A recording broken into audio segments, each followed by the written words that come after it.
Hey, what's going on, guys? XpertFusion here, and today I'm giving you guys my review for the Fear the Walking Dead Season 4, Episode 5, which was titled Laura. Incredible episode, incredible. I wouldn't say it's better than the premiere, because I do still think the premiere is the best episode of the season so far. I'd say this episode is probably my second favorite, but I have to say it was an incredible episode. So I wasn't expecting much of it, because it's a solo episode. But I really do enjoy these two characters. I enjoy them more than most of the characters on Fear. I mean, of course, Morgan is my favorite out of all of them, but he's not really a Fear character. He's just a Walking Dead character going over to Fear. But if we're talking about the OG Fear characters, the only ones that I really enjoy watching is like Alicia and Luciana is cool sometimes. I mean, I was never a big fan of Madison. I'm kind of liking her now. She's alright now. Strand I never liked, but, you know, I guess he's there, whatever. I mean, I guess. I'm not going off of, like, how much I enjoy them, like, as people. I mean, as characters. They're Madison's a good person, but, like, as, you know, a character, I'm just not interested. Strand as a person is pretty terrible. Actually, people forget about what Strand did. Remember back in Season 1 and 2 how much of an asshole Strand was? He freaking let Alex, who was just trying to sit on the raft with the dude who had, I think his name was Jake, he had like the burnt face. He cut off the rope so they would be left at sea just because he didn't want to carry them over for some odd reason.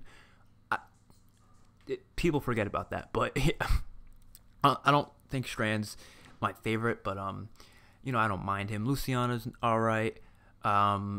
Alicia, I enjoyed Nick, but obviously he's no more, so you can't really say much about Nick.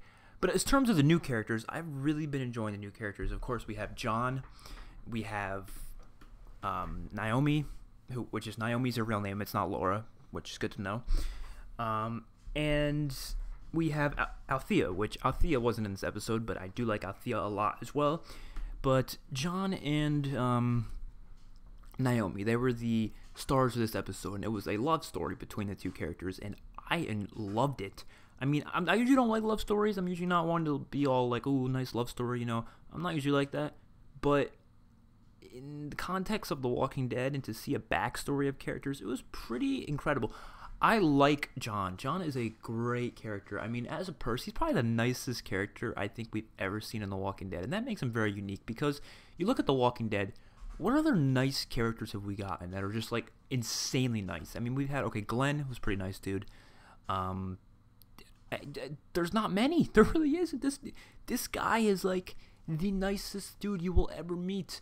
He is great. He is funny. He is enjoyable to watch. The actor does a great job, so I'm very entertained watching him. He's badass. I mean, he somehow manages to be such a sweet, adorable dude, and also a badass at the same time. Like that scene when he just gunslinged those like 10 zombies, and I called them zombies, Jesus, 10 walkers, and just shot them all in the head without any hesitation. That was incredible.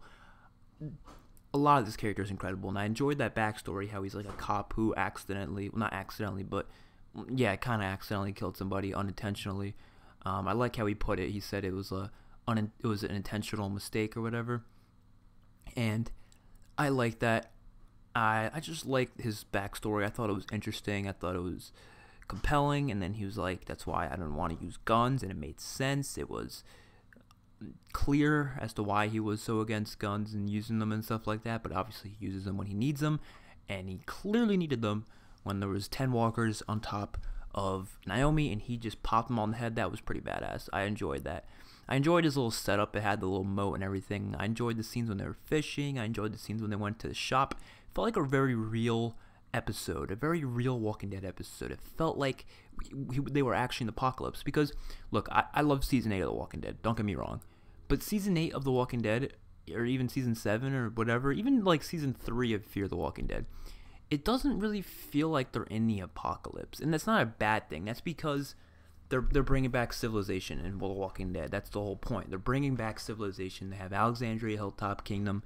They have Sanctuary. They have all these communities. So it doesn't feel like they're in the apocalypse because they have less apocalypse-type problems than they used to. Which, I'm not complaining. That's not a problem. That's, you know, obviously there's a certain point where you can only get enough of people watching people survive in the wilderness But this episode, you can clearly tell they were in the apocalypse because just the environment they're around. It was a pretty nice area, not gonna lie. But like, it's just so lonely, and I loved how in the beginning of the episode he was waking up and he was just really lonely and sad and playing Scrabble by himself and speaking to himself, talking to himself. And then when he meets her, he falls in love with her, and I loved it. There's really not much to say, honestly, other than just me going on and on about how it was a great episode. I gotta think of a negative because there's got to be at least one. I would say one negative.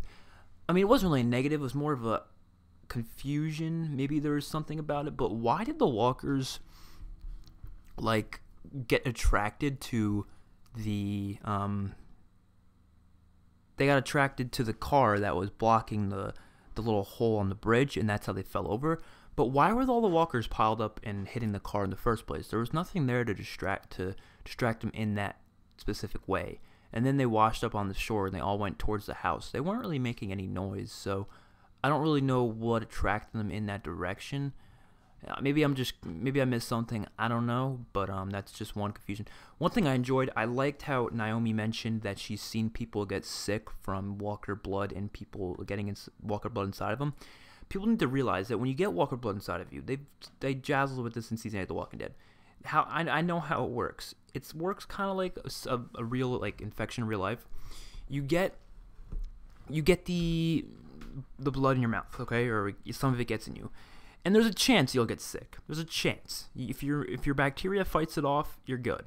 If it doesn't, you're gonna get sick, and if you're not treated well, you can die. And if you die, you're gonna turn. So that's how people turned and died during the season 8 hilltop attack. That's how all the people turned, because they were injured by the weapons. They had the walker blood in them that got inside of them, and clearly the bacteria didn't fight it off, and that was unfortunate. But we haven't seen it as often in The Walking Dead, maybe because people's bacteria was able to fight it off, and as time goes on, maybe their bacteria gets immune to it, and certain characters may not be as exposed to it, so maybe that's it.